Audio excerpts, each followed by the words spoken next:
तर जय हिंद मित्रांनो, बघा आपण गेल्या लेक्चरमध्ये जो आपला संविधानाचा अभ्यास आहे तो करण्यास सुरुवात केली होती. त्याच्यामध्ये आपण जे आहे संविधानाचे प्रमुख स्त्रोत बघितले, जसे की 1935चा कायदा असेल, जपान असेल, अमेरिका असेल किंवा ब्रिटन असेल, आयर्लंड आणि असेच बरेचसे आपण देश बघितलेले आहेत. तदनंतर आपल्याला जे आहे सर्वात एक्झाम पॉईंट ऑफ व्ह्यू सर्वात महत्वाचा टॉपिक म्हणजे जो आहे तो म्हणजे प्रस्तावना किंवा उद्देशिका. जर बघायचं झालं तर याच्यामधील जे शब्द आहेत जसे की समाजवादी, धर्मनिरपेक्ष, लोकशाही, हे असे शब्द जे आहेत हे याच्याबद्दल आपल्याला थोडीशी डिटेल माहिती घ्यायची आहे. तर तीच आजच्या लेक्चरमध्ये आपण घेणार आहोत. तर बघा, सर्वप्रथम आपल्याला ज्या शब्दाबरोबर माहीत असणे गरजेचे आहे ते म्हणजे सार्वभौम. बघा, सार्वभौम याच्याबद्दल जर सांगायचं झालं तर सार्वभौम म्हणजे काय? तर बघा, सार्वभौम म्हणजे एक सिंपल डेफिनेशन आहे त्याची. तर बघायचं झालं तर देश, आणि सर्वप्रथम आपल्याला त्याच्या तो शब्द लक्षात घेण्यासाठी तुम्हाला एक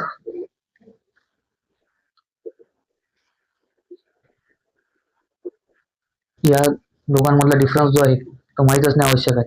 जर बघायचं झालं तर देश म्हणजे काय? तर देश म्हणजे जर बघायचं झालं तर एक पीस ऑफ लँड, ज्याला बाउंड्रीज आहेत आणि एक ती जागा आहे.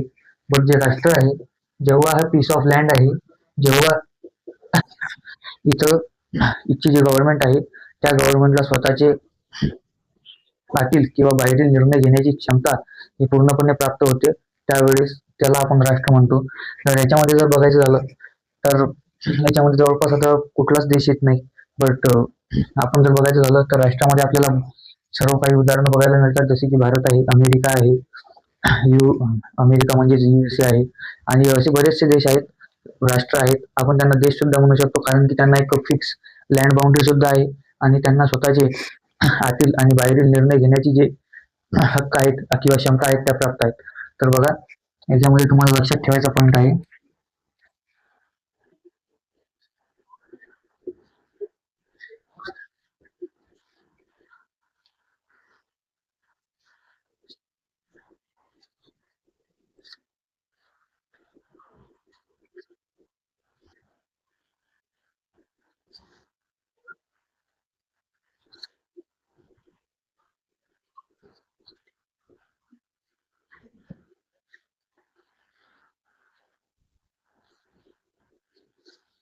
की बघा, राष्ट्रामध्ये जर बघायचं झालं तर तिथली जी गव्हर्नमेंट आहे, जे सर्व आपल्याला म्हणता येईल की त्या गव्हर्नमेंटचे जे सर्व जे हे असतील निर्णय असतील, हे सर्व ते गव्हर्नमेंट घेणार, त्याच्यावरती कुठल्याही दुसऱ्या देशाचे जे वर्चस्व आहे ते नसणार.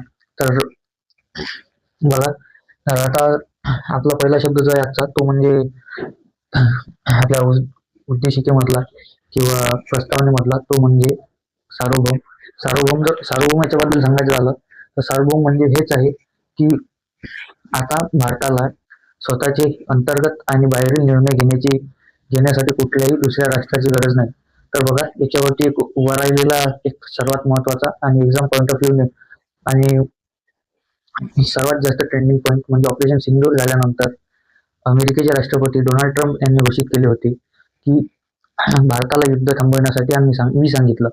तर बघायचं झालं तर भारताकडून याच्यावरती जे आहे स्पष्टीकरण यायला हवे होते. जसे की बघायचं झालं तर आपले परराष्ट्र मंत्री किंवा डिफेन्स मिनिस्टर किंवा आपले प्रधानमंत्री यांच्याकडून याच्यावरती कुठल्याही प्रकारची जे आहे आपल्याला स्पष्टीकरण आलेलं बघायला मिळत नाही. तर बघायचं झालं तर हा एक आपल्या भारताच्या सार्वभौमत्वावर आपल्याला प्रश्न उभा राहिलेला बघायला मिळेल. तर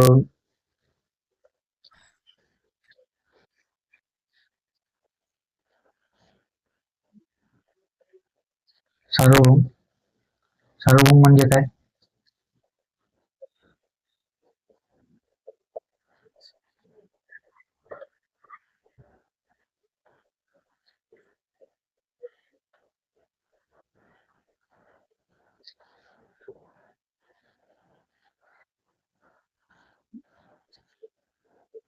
निर्णय घेण्याची सूट किंवा हमी. जर बघायचं झालं तर तुम्हाला मी सध्या करंट अफेअर्स मध्ये जो महत्वाचा पॉईंट आहे, जो एमपीएससी आणि UPSCच्या एक्झाम्समध्ये तुम्हाला विचारला जाऊ शकतो. तर बघा, तर नंतर आपल्याला दुसरा शब्द जो बघायचा आहे तो आहे समाजवादी. बघा,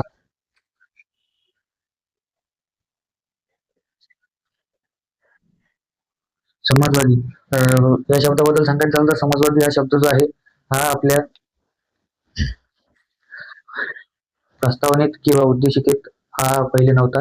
हा 1976च्या 42व्या घटनादुरुस्तीने भारतीय प्रस्तावनेमध्ये ऍड केला गेलेला आहे. तर बघा याच्यामध्ये जर तुम्ही लक्षात ठेवायचं झालं तर जी 42वी घटनादुरुस्ती होती हे या घटनादुरुस्तीला जर बघायचं झालं तर एक इतिहासकार एक छोटी संविधान सभा म्हणून म्हणून संबोधतात, कारण की याच्यामध्ये बरेचसे काही जे आहेत महत्वाचे निर्णय हे आपल्याला बघायला मिळतील. बघा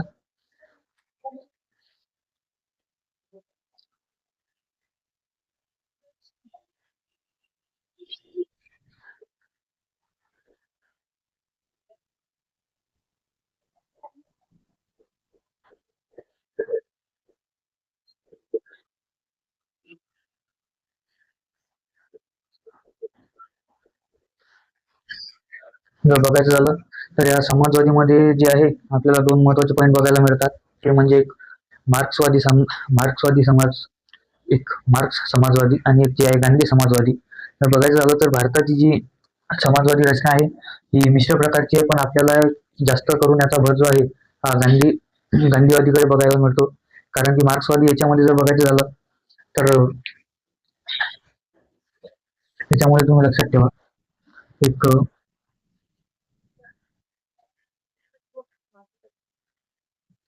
एक सामाजिक समाजवाद म्हणजेच गांधी समाजवाद आणि दुसरा आहे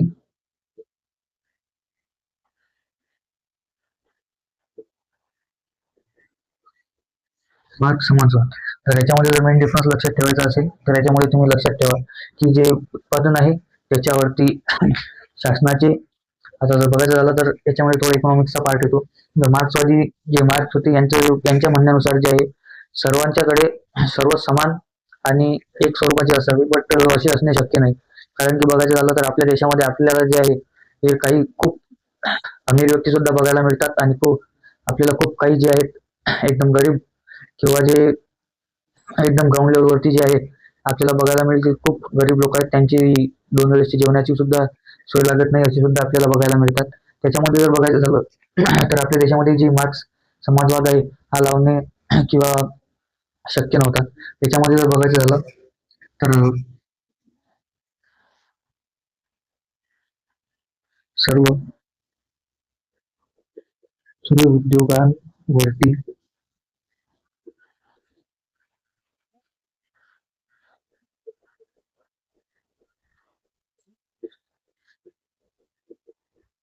शासनाचे नियंत्रण. तर बघायचं झालं तर मार्क्सवादीमध्ये जवळपास सर्व जे आहे ते शासनाच्याच अंतर्गत असते.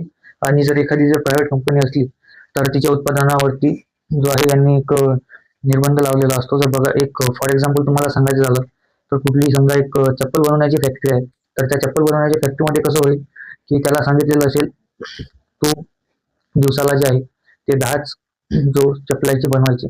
जर बघायचं झालं तर मार्केटमध्ये त्याची डिमांड वाढलेली असो नसो, तुला त्याच्याशी काहीच घेणं नाही. तू जे आहे ते फक्त आणि फक्त जे आहे 20 चपलांचे जोड हे दिवसाला बनवायचे. त्याच्या पुढे जर प्रोडक्शन केल्यास ही कंपनी बंद करण्यात येईल किंवा शासनाच्या अंतर्गत देण्यात येईल. आता जर सामाजिक समाजवादमध्ये बघायला गेलं तर आपल्याला बघायला मिळेल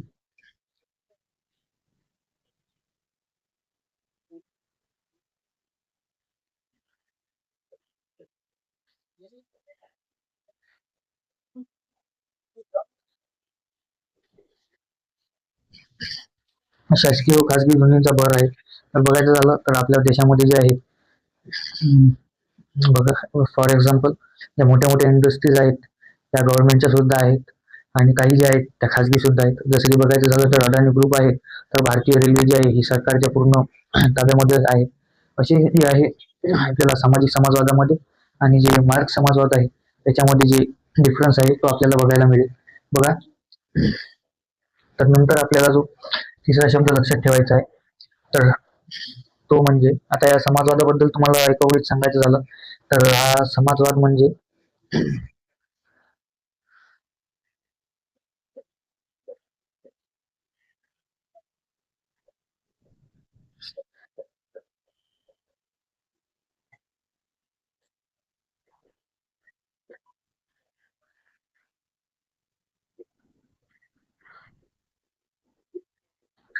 सर्वांना समान संधी देणे आणि रोजगाराची जी हमी आहे ते देणे. जर बघायचं झालं तर आता जो रोजगार आहे हा काही गव्हर्नमेंट मधून सुद्धा मिळू शकतो आणि जो काहींना आहे हा प्रायव्हेट सेक्टर मधून सुद्धा मिळू शकतो. जर बघायचं झालं तर आपल्या भारतामध्ये 1991 पर्यंत जे आहे ते पूर्णपणे शासकीय किंवा आपल्याला जे आहे पूर्णपणे गव्हर्नमेंटच्या हाताखाली असलेली जी आहे फॅक्टरीज किंवा जी आहे आपल्याला पूर्ण उद्योगधंदे गव्हर्नमेंटच्या अंडरमध्ये बघायला मिळते. तर नंतर जे आहे भारतामध्ये जे 1991च्या धोरणानंतर आपल्याला जे आहे भारतामध्ये प्रायव्हेट कंपन्यांचे आगमन बघायला मिळेल. त्याच्यामध्ये जर बघायचं झालं तर भारत हा एक विकसनशील देश आहे. तर विकसनशील जर देश असेल तर तिथं जे आहे जर बघायचं झालं तर गुड्स म्हणजेच आपले जे प्रोडक्ट आहेत त्याची महाग असेल. जर कुठला प्रोडक्ट जर 10 रुपयाला असेल तर आपल्या देशामध्ये बघा कुठलाही प्रोडक्ट जर 10 रुपयाला असेल तर तो 10 रुपयाला खरेदी करणारे सुद्धा आहेत. तोच प्रोडक्ट 100 रुपयाला खरेदी करणारे सुद्धा आहेत आणि तोच प्रोडक्ट 1000 रुपयाला खरेदी करणारे सुद्धा आहेत. तर बघायचं झालं तर आपल्या देशामध्ये जे वाढती लोकसंख्या आणि वाढतं जे आपल्या देशाची जे वाढते आपल्याला असं म्हणता येईल वाढती लोकसंख्या आणि आपल्या देशातील जे विकस आपण जे विकासाकडे वळत आहे त्याच्यामुळे आपल्याला खाजगी कंपन्यांचे बाहेरून आपल्या देशामध्ये येण्याचे जे आपल्याला टप्पे आहेत हे बरेचसे बघायला मिळतील. त्याच्यामध्ये खूप खूप मोठ्या मोठ्या इंडस्ट्रीज ज्या आहेत त्या भारतामध्ये येत आहेत, भारतामध्ये प्रोडक्शन करत आहेत आणि भारतामध्ये जर बघायचं झालं तर वर्ल्ड वाईड पुऱ्या ग्लोबल लेवलवरती इंडिया हा एक मोठी मार्केट म्हणून सध्या भारताकडे बघितलं जातं. तर बघा तर आता जर या खाजगी कंपन्या जर भारतामध्ये येत असतील तर त्याच्यामध्ये काय होणार हे भारतामध्ये रोजगार निर्माण होणार. तर बघायचं झालं तर कुठल्या इंडस्ट्रीमध्ये जे आहे हे आपल्याला टेक्निकल आणि जे आपल्याला बघायला मिळेल मॅन पॉवर हे लागणारच आहे. तर बघा तर नंतर आपल्याला जो तिसरा शब्द अभ्यासाचा आहे तो म्हणजे धर्मनिरपेक्ष. बघायचं झालं तर धर्मनिरपेक्ष हा सुद्धा 1976च्या 42 घटना दुरुस्तीनेच भारतीय संविधानात ऍड केलेला आपल्याला बघायला मिळेल. जर बघायचं झालं तर समाजवादी आणि धर्मनिरपेक्ष हे शब्द जरी 1946ला भारतीय संविधानामध्ये ऍड केलेले असतील पण जे संविधानाची निर्मिती करणारे आहेत त्यांनी याच्याबद्दल पूर्वीच काळजी घेतलेली होती. कारण की जर बघायचं झालं तर याच्या ज्या तरतुदी आहेत ह्या पूर्वीच झालेल्या होत्या, फक्त जे शब्द आहेत ते प्रस्तावनेमध्ये नव्हते. तर बघा तिसरा जो आहे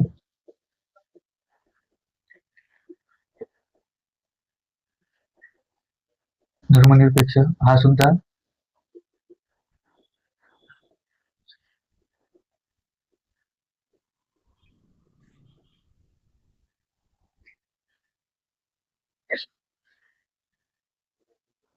घटना दुरुस्तीनेच आहे. तर बघा आता धर्मनिरपेक्ष याच्याबद्दल जर सांगायचं झालं तर भारतीय संविधानाच्या रचनाकारांनी किंवा कॉन्स्टिट्यूशन असेंब्लीने जे आहे त्या धर्मनिरपेक्षवरती यांचा आणि समाजवादीवरती यांचा भर होता. फक्त प्रस्तावनेमध्ये ते ऍड करायचे राहिले होते.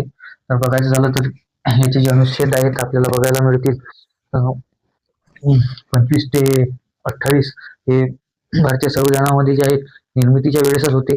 तर त्याच्यामध्ये जर धर्मनिरपेक्षबद्दल सांगायचं झालं तर सर्व धर्मांना जो आहे समान दर्जा देण्यात येईल. सर्वांची जे धर्माचे जे आहे इथं संवर्धन केल्या जाईल आणि तसेच बघायचं झालं तर सर्वांना आपल्या देशामध्ये आपापल्या धर्माचे जे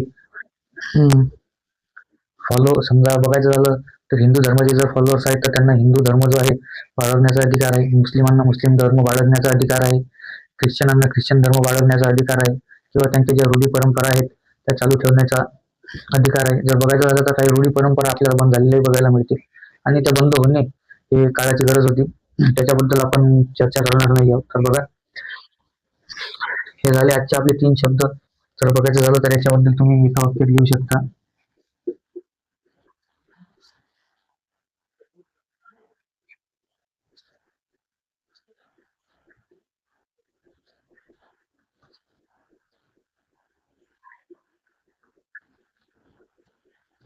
समान दर्जा देणे. तर बघा आजच्या लेक्चरमध्ये आपण जे आहे ते 3 आपले जे मुख्य शब्द आहेत ते कव्हर केलेले आहेत. पुढच्या लेक्चरमध्ये आपल्याला जो प्रमुख आणि महत्वाचा आपल्याला शब्द बघायचा आहे तो म्हणजे लोकशाही. त्याला आपल्याला थोडा वेळ लागेल, त्याच्यामुळे लेक्चर थोडं लांब होऊ शकतं. त्याच्यामुळे तो आपण उद्याच्या लेक्चरमध्ये बघू. जय हिंद, जय भारत.